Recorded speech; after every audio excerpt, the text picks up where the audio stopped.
Any questions about this?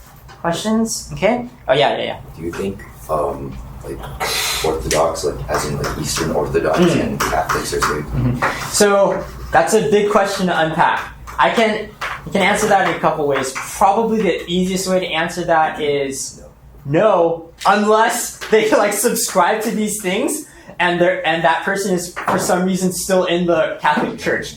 Because if they subscribe to these things and they're still in the Catholic Church, I would say, dude, you're not Catholic, you're a Protestant Christian. Yeah, because this is all like, Reformation type of stuff, salvation by grace alone. Like that's Martin Luther right there. Like why would you still be in the Catholic Church, if you actually believe this stuff?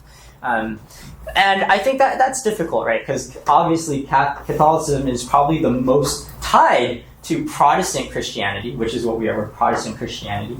But it's like, well, how do you get somebody to articulate these things unless you do an activity like this, where you're like, well, what do you really believe?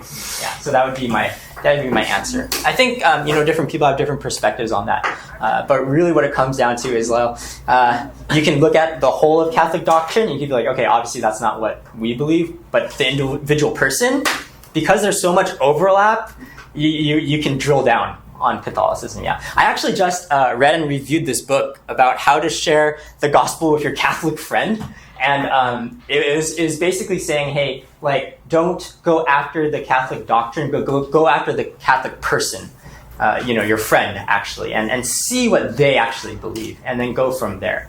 Because a lot of times the person, like, they won't maybe not even know what the Catholic Church says. The book says something like, a lot of Catholics maybe not have even read the Bible for themselves. So if you can get them to read the Bible with you, you can probably open their eyes to a lot of things. That's like one contentious point, is that like, you can't read the Bible for yourself. Like the authority comes from like the Pope, right? A person up on top. But as Christians, we believe, no, you can actually read the Bible for yourself and God talks to you that way. And so, yeah, that's a huge point of contention. Yeah.